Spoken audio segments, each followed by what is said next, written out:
Salut les amis. Encore du boom de Béret. Chaque jour, nouveau dossier. Dans ça, on vous perd le temps. Je vous laisse regarder la vidéo par vous-même. Va dissoudre la CEI, ils vont chasser le président de la CEI, ils vont refaire la RLE 2025, ils vont faire l'audit de la liste électorale, ils vont faire encore, hein, vraiment. C'est-à-dire, demain, quand il va finir de faire tout ça, après il va faire quoi encore? L'audit, après il va faire quoi? Il va mettre le nom de Laurent Gbagbo, après il va mettre le nom de Charles Blé Goudé, après il va ouvrir le jeu électoral, après, et puis il va faire quoi encore? Il va supprimer les 6 millions, et puis il va dire, bon, vous êtes satisfait? Oui, bon, ok, venez, on va partir aux élections. Si vous pensez que c'est comme ça, là, vous tirez un doigt, vous mettez le doigt dans l'œil. Il ne fera rien. Il ne fera absolument rien. Et la politique, là, en Côte d'Ivoire, elle est claire, elle est nette, elle est limpide, sans tache ni ride. Nous allons tout droit, et j'ai compris ce soir, que nous allons tout droit vers les élections présidentielles de 2025. Apprêtez-vous, que chacun s'apprête à aller voter son candidat. C'est tout. Et que chacun s'apprête, selon ce qu'il est prêt à faire, qu'il s'apprête à le faire. Et il en subira les conséquences. Parce que tout le monde est responsable de ce qu'il fait. Après, on va critiquer, on va essayer de voir l'intervention de Kokora, en tout cas. Et puis, on va parler de ça. Pour le moment, je suis un peu effaré de certaines choses que j'ai entendues sur le plateau. J'espère que, voilà, chacun va donner son point de vue là-dessus. Seulement, il faut passer la parole. Merci. Continue à tapoter, tapoter. Est-ce que M. Billon est là?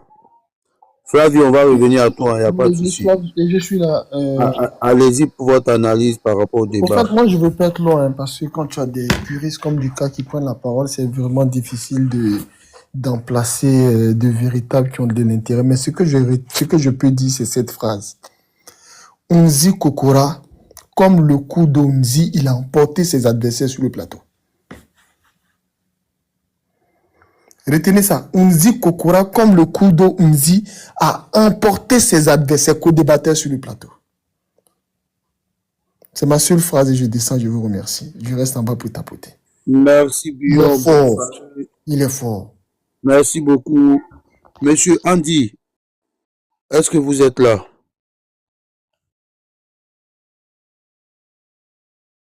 Monsieur Andy est là. Andy est parti dormir. Il faut le descendre. Okay. Il y a beaucoup de gens en bas. Ouais, je vais prendre les gens en bas. Il faut prendre les Monsieur gens en bas. Fasco, oui. Est-ce que vous êtes là? Oui. Il n'y a pas de galanterie. Je suis la seule femme actuellement. Bon, on va donne la parole à la dame avant. On va donner la parole à Ebuni. Allez-y, Ebuni. Bonsoir Soma, bonsoir Lucas, puis bon voilà, bonsoir à tous ceux qui sont sur le panel depuis 830 personnes qui sont aussi dans le commentaire. On va passer la parole à la dame, la seule dame qui est parmi nous. Quand on ne sait pas que c'est une dame, parce qu'on voit seulement que... Je ne l'ai pas vu, franchement, je ne l'ai pas vu. Ebuni, allez-y. D'accord, merci beaucoup. Vous êtes galant comme d'habitude. Vraiment, moi, j'ai pas grand-chose à dire, mais j'ai suivi ce soir l'un des débats de NCI 360, l'un des meilleurs, quoi. Kokora, il n'y a pas l'homme. Kokora comme on le dit, a vitrifié. Mais celui qui a le plus vitrifié pour moi, c'est le maire, là. Yeah, on peut faire ça. Le maire, là, pardon, a vitrifié... comment on appelle le représentant du PPAC là? J'oublie son nom. Steve Biko, c'est ça? Ouais. Voilà, Steve Biko. J'entendais dire Flavien tout à l'heure que il a su faire sortir Kokora de ses gonds et tout ça. Pourtant, c'est le contraire. En fait, Steve Biko, c'est le gars qui est toujours sur la défensive. Même les traits de son visage, à chaque fois qu'il vient sur le plateau, il a l'impression qu'il y a ce genre de désordre qui va se passer. Donc, il est toujours sur la défensive. Et voilà quelqu'un qui est tout le temps en train de lancer des pics. Même le numéro du dimanche passé, il était comme il n'y avait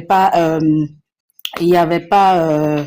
Arthur Banga n'était pas là, Doumbia n'était pas là, donc il était à l'aise. Ceux qui ceux qui lui font vraiment barre n'étaient pas là, donc il était vraiment à l'aise. Et il passait son temps à dire que, bon, Dieu merci, aujourd'hui, il n'y a pas de sous-traitant sur le plateau. Il passait son temps à lancer des pics. Mais vous vous imaginez, à son tour, et aujourd'hui, il a fait la même chose, qu'il est bien heureux de savoir que quand il y a ce genre de débat, il faut envoyer des gens vraiment qui ont le niveau. Mais tu traites quoi de ceux qui sont là? Tu les traites de quoi? Et il a passé son temps à dire ça. Il a fallu que le maire dise que on sait ce que le PPAC va aller faire à Dabou. Comme d'habitude, c'est la même rengaine. Le pays est endetté. Nandi Barba a bien cuisiné. Et il est tout de suite, il se fâche. Ah bon? Et le monsieur lui a dit d'accord. Donc ça fait mal quand on lance des pics. Tu as tendance à lancer des pics tout le temps, à ricaner sur le côté. Pourtant, tu te plais à chaque fois quand tu as la parole et que tes co-débatteurs, ricanent. Tu te plais à chaque fois et tu aimes bien faire ça aux gens. Vous avez vu qu'une fois que le monsieur a fini ça, il est sorti tout de suite, il a sorti ses nerfs. Il faut le respecter, c'est pas ton camarade. Ah bon? C'est pas ton camarade. Les autres présidents là sont les camarades de tes co-débatteurs. Sont toi tes camarades aussi quand tu te permets de placer des mots aussi déplacés que ça. Donc le maire l'a vraiment remis à sa place. J'ai même applaudi ici, j'ai tellement crié, j'étais trop contente. J'ai dit Dieu merci et j'ai compris pourquoi Arthur Banga sort très souvent de ces gars avec ces personnes-là. Au départ, je me disais que bon, il va falloir à un moment donné que Arthur se calme aussi, mais j'ai fini par comprendre pourquoi il le fait parce que quand tu es un aveugle sur la piste de danse qui pense qu'il est seul, il faut parfois le toucher pour qu'il sache qu'il n'est pas le seul. C'est ce qui s'est passé. Et ça, franchement, j'ai très, très bien apprécié. Kokora, ça, c'est la crème des crèmes, quoi. Il est autant à l'aise sur les... Je me suis cru sur un panel, mais quand il a dit qu'on lui a coupé son temps, il faut qu'on lui en rajoute. J'ai dit, mais Kokora se croit sur panel TikTok ou quoi?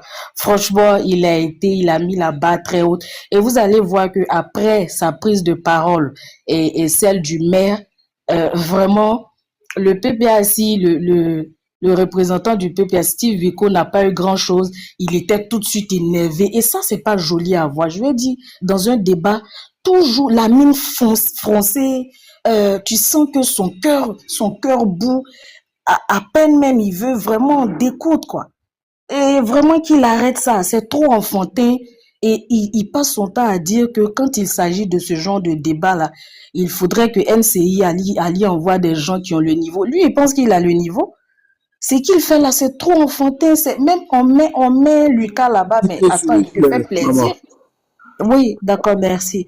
Donc franchement, on a suivi un débat vraiment qui était de taille et vraiment je tire mon chapeau à Kokora, à monsieur le maire et puis aussi à Guillaume Bateau qui a vraiment a commencé à sortir ce qu'il fallait et a mis tout de suite Steve Biko dans tous ses états. Franchement, je leur tire mon chapeau et que voilà, ils ont de la farine sur la planche parce que si je dis du pain sur la planche, ça serait déjà fait. Merci.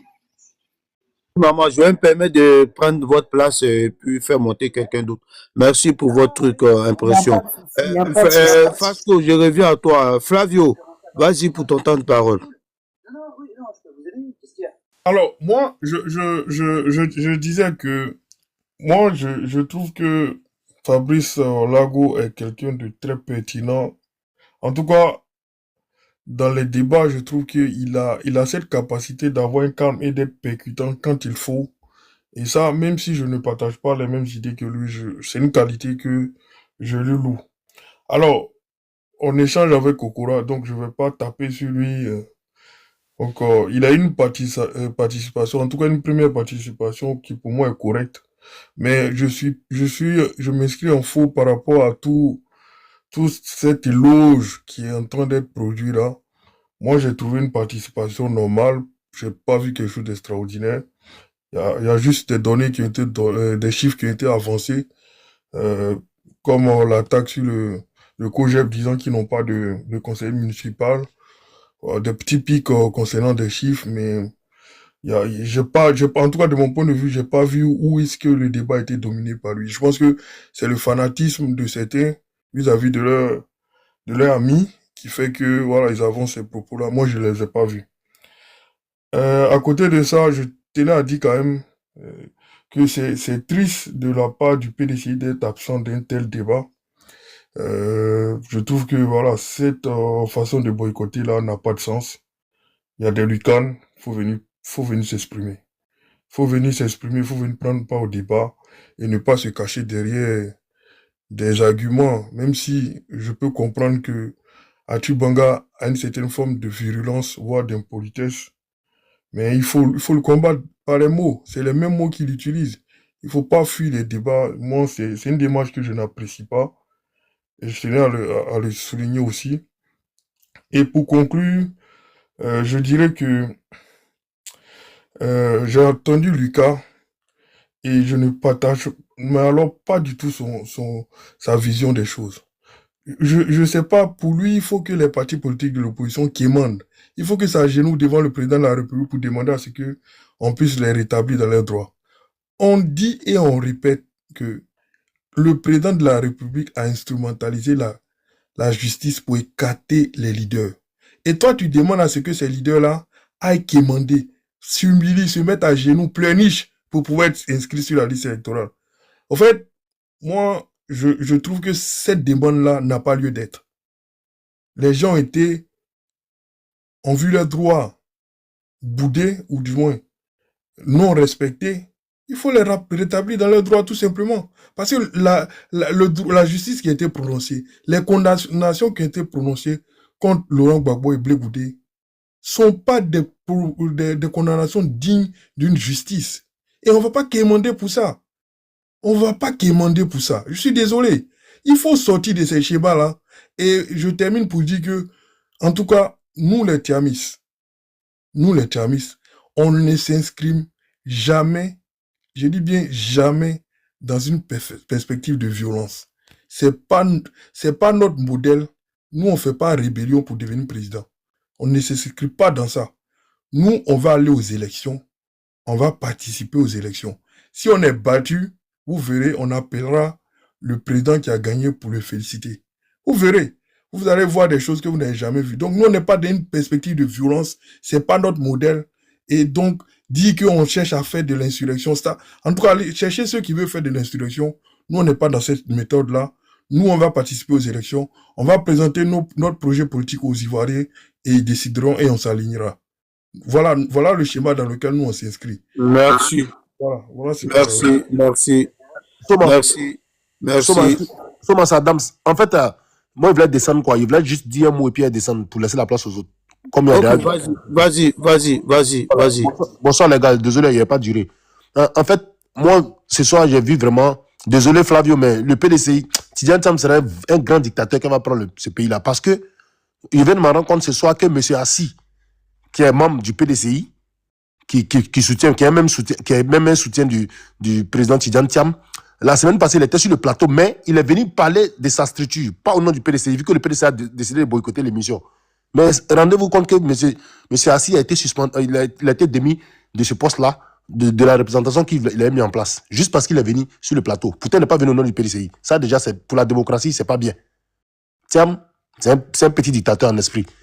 Bon, ça fait un. Alors, pour ce soir aussi, il m'a dit que, franchement, M.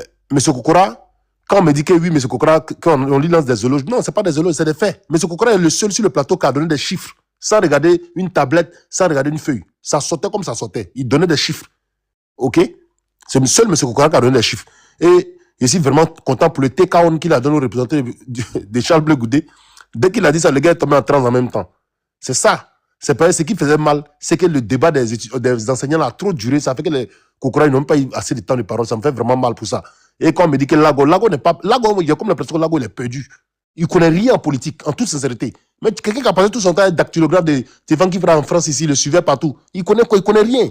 Il connaît rien de la politique. Voilà, il est tout dans la belligérance, dans les injures. Il est prêt. Bon, regardez. Quand le journaliste, comment il s'appelle, le Bateau. Quand Bateau a dit un truc qui est rentré, il dit quoi? Il demande à Bateau, ça fait comme quel journal tu changes maintenant? Nous tous, on sait qu'ils ont démis M. Bateau de la voix parce qu'il dit n'est pas d'accord avec ce que le président du FPI qui a fait une guest en fait. Il dit tu ne peux pas encore aujourd'hui rejoindre ceux-là avec qui on a fait ensemble 2020, et puis ils t'ont traité de tous les noms ici, et puis encore, tu vas les rejoindre encore. Ils ne sont pas d'accord pour ça, là. Ils l'ont chassé. Mais Dieu merci, il a retrouvé notre journal. Aujourd'hui, les DG de notre journal. Donc, c'est des faits concrets. Quand on parle là, nous, on parle avec des preuves. Tu vois un peu? Ça, c'est de la pertinence. Et je suis content aussi pour le maire Fanny, qui a mis aussi KO le PPACI. C'est-à-dire, Kokora s'est chargé du COGEP, Fanny s'est chargé du PPACI. Et les deux ont été KO. Parce que quand on nous dit qu'effectivement, on sait ce qu'est PPACI, ils vont les répéter là-bas. Oui, on a endetté, Nadi Bama a préparé sauce graine. Et puis ils sont fâchés. Mais c'est ça, c'est toujours ce que vous dites. Il n'y a pas de nouvelles choses. Tout le temps, c'est ça. Donc c'est ce que Vlad dit. Franchement, le débat, il était bien, seulement qu'on n'a pas eu beaucoup de temps. Ils n'ont pas eu beaucoup de temps et ça me fait vraiment mal. Merci les gars. Bon panel et puis faites le travail. Merci. Vous pouvez monter nous poser à ma place ici. Merci beaucoup, merci beaucoup. Grand frère Vasco, vas-y pour ton temps de parole. Il va descendre non, attends. Ok, merci Souma, merci beaucoup. Bon, d'abord, d'entrée, on va dire félicitations à notre maréchal, comme j'aime bien l'appeler, M. Kokora Nzi Bernard, voilà, qui a envoyé des uppercuts à ce petit gars-là, de Steve Biko. Vous voyez, Steve Biko, il a l'image de tous les gars. Ils sont réfractaires, on va dire, à la contradiction. Tu vois, lui, il passe son temps à envoyer des pics aux gens. Dès que tu lui envoies net, il s'énerve. Steve Biko, ce soir, il m'a fait rappeler à M. Zaratou sur le panel de John. En fait, eux là, dès que tu touches Babo net, c'est comme si tu avais touché les dieux.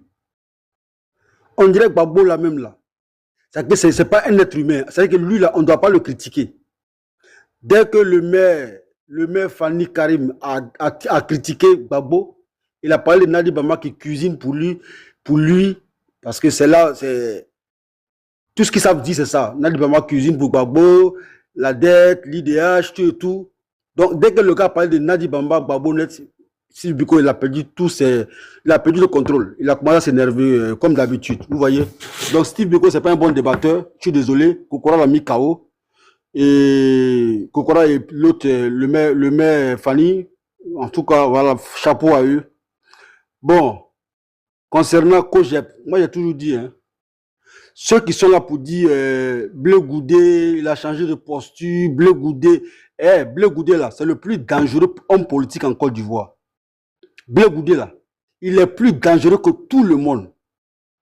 Donc faites attention, vous les gars de RHDP là, qui pensez que Bleu Goudé a changé là. Bleu Goudé là, c'est un politicien. Bleu Goudé, il sait faire la lecture d'une situation. C'est parce que Bleu Goudé, il sait qu'il est en position de faiblesse, qu'il là. Il y a les propos là, il ne tient pas. Mais c'est gars qui l'envoie toujours là. C'est là que vous voyez qui est Bleu Goudé. À chaque fois que Bleu Goudé, il est représenté par ces gars-là sur un plateau, c'est là que tu vois leur posture est différente de la posture de Bleu Goudé. Pourtant, ils sont venus représenter Bleu Goudé. Hein? Donc, je vous dis, les gars, Bleu Goudé n'a pas encore changé. Bleu Goudé, il reste toujours le même. Sauf que, il fait genre, il est lucide. Il fait genre, voilà, il a changé. Non, il n'a pas changé. Il n'a pas changé. Donc, les gars, faisons attention, Bleu Goudé. Si moi, j'étais président de la République, là, et il y a Flavio qui dit, ouais, il parle de justice, nanana. Et la justice ivoirienne même n'est pas courageuse. Si moi, j'étais président de la République, là, Bleu Goudé, Laurent Gbagbo et toute sa clique, là, il n'allait plus faire politique en Côte d'Ivoire. Parce que, regarde, après plus de 3000 morts, suite à quoi?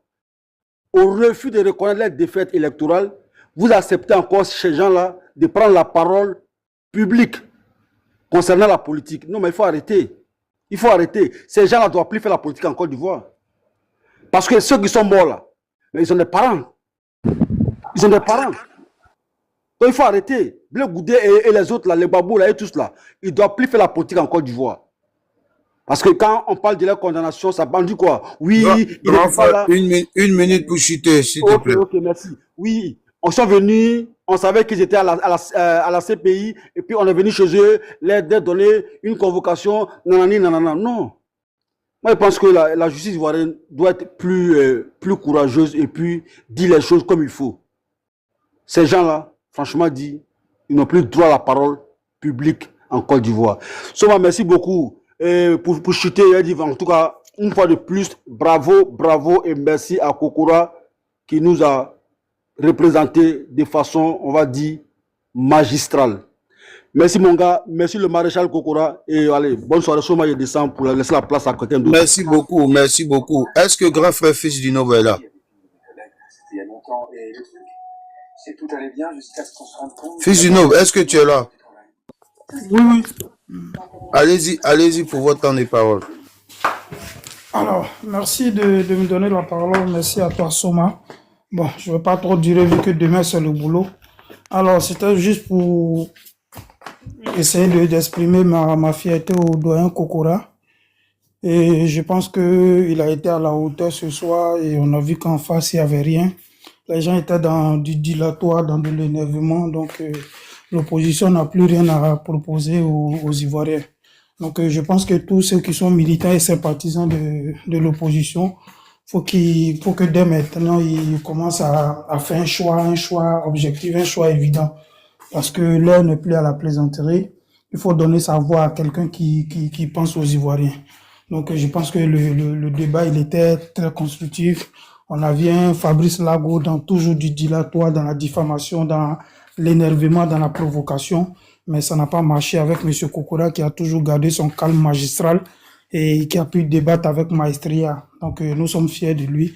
Et puis voilà, donc en même temps, on fait un big up à tous les combattants, dit que c'est une lutte, c'est pour tout le monde et que voilà, chacun aussi chacun est à féliciter dans ce combat.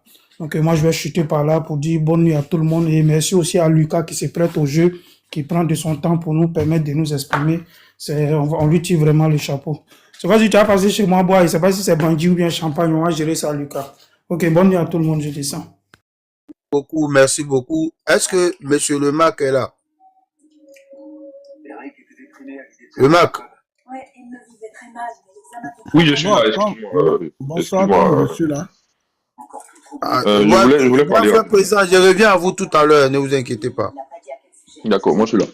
Merci Soma pour la prise de parole. Je pense que réellement, quand on a écouté aujourd'hui, moi j'étais pas surpris de l'intervention de Kokora. On connaît plus ou moins sa façon de débattre, mais j'ai été impressionné par le fait qu'il débat de la même manière. Je lui ai dit de la même manière sur les panels que sur un plateau de télé. Il faut dire que l'exercice n'est pas le même.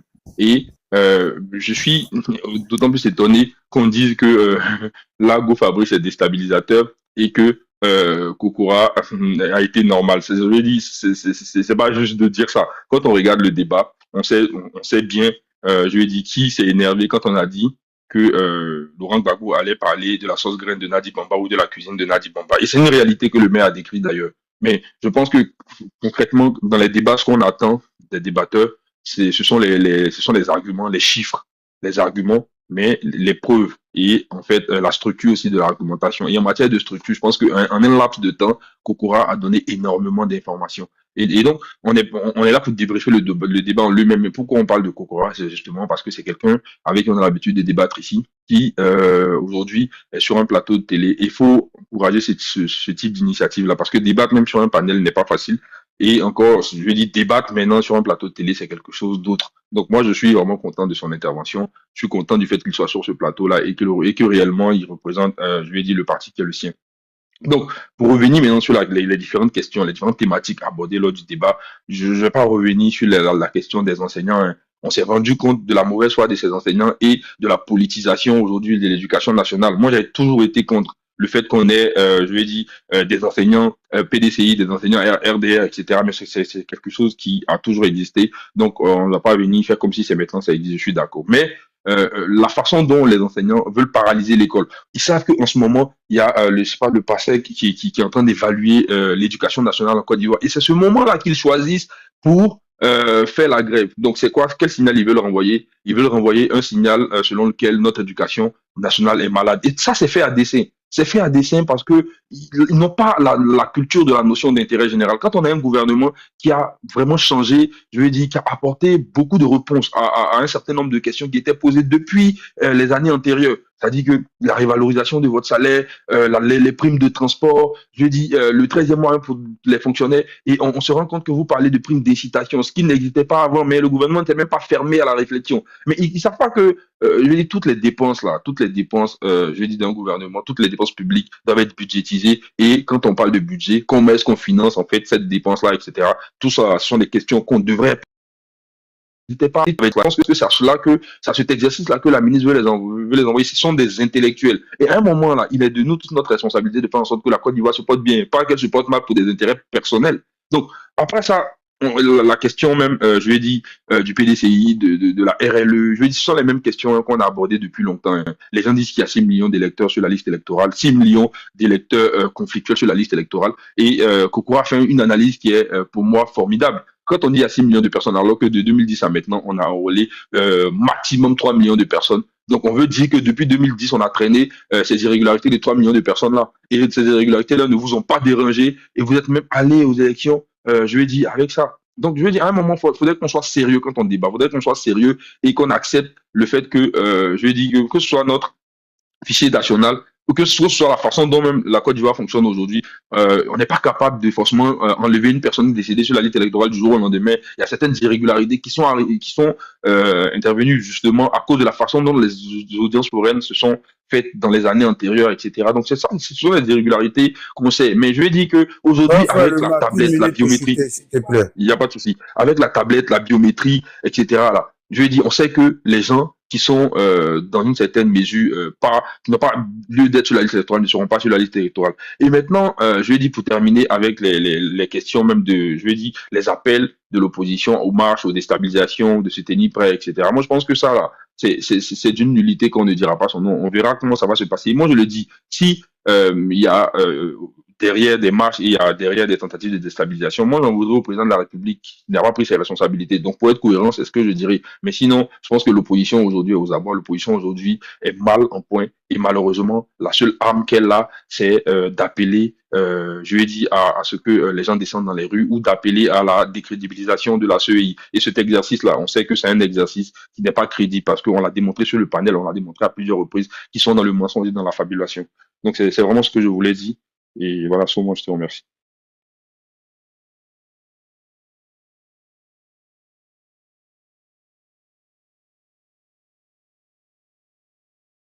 Souma, je ne sais pas si on m'entend, hein, parce que... Est-ce que vous êtes là? Souma, il faut qu'on mette la photo de Kokora avant ma prise de parole. Merci. Ok, je vais demander si l'autre est là, il va le faire, il n'y a pas de souci. Est-ce que grand frère Koulibaly, il est là, il n'est pas là? Bon, les gars, bon, je suis là. Ok. Je suis là. Ok, allez-y. Ok. Alors, après, je vais passer la parole au grand frère président. D'accord. Je commence déjà par féliciter Kokora pour sa première participation à cette émission-là. Et il a vraiment été très cohérent dans ses dires. Alors, Kokora n'est pas parti à une compétition pour aller se mesurer à qui que ce soit. Kokora est parti à cette émission pour aller défendre, bien sûr, ses idées, les idées du RHDP, et donner son point de vue, bien sûr, sur le sujet. Donc, ce n'était pas un rendez-vous pour une compétition. Et sinon, je pense qu'on aurait mis face à face le protagoniste dans un autre cadre pour une compétition. Il faut rappeler que Fabrice Lago, il a sa énième participation sur NCI et c'est quelqu'un qui a passé son temps à raconter des incongruités et il est très allergique, bien sûr, à la contradiction et il est très allergique ils sont très allergiques quand on les ramène à leur passé parce qu'ils ont honte de leur passé et donc du coup ils deviennent, comment on appelle, hystériques lorsqu'on les ramène à leur passé. Lorsqu'on leur ramène à leur vraie réalité, ils changent de comportement tout de suite sur le plateau, ils empêchent les autres de parler. Kokora n'est qu'à sa première participation, on verra bien et j'espère bien qu'il viendra très souvent sur le plateau. Et petit à petit, on va voir Kokora avec tout son arsenal. Il n'a pas eu suffisamment de temps pour pouvoir bien s'étaler, mais je pense que petit à petit, ce n'est qu'un début. Au fur et à mesure qu'on va approcher les élections, je pense qu'on se fera entendre, sinon Kokora se fera entendre. Et celui qu'on a déjà entendu raconter tout le temps des mensonges finira par se taire. Parce que La chaîne NCI n'est pas une chaîne où on a tendance à ramener les gens à ce qu'ils ont dit par le passé. C'est pas une chaîne où quand vous êtes en train de parler, le journaliste vous interrompt. Même quand vous montez, Ali Diarassoba ne vous interrompt pas, il vous laisse parler et il laisse le choix au contradicteur de vous contredire. C'est différent d'un plateau TikTok où quelqu'un, quand il est en train de mentir, on l'arrête tout de suite et puis on le met. On lui demande d'apporter les preuves. Donc, Fabrice Lago a bénéficié de cette largesse-là sur les plateaux. Donc, il est très à l'aise pour mentir, il est très à l'aise pour raconter ce qu'il veut parce qu'il sait qu'on ne va pas l'interrompre. Ouais, merci d'avoir regardé la vidéo. Likez, commentez et n'oubliez pas de s'abonner. Je compte sur vous pour ce mois de avril. Ciao, ciao.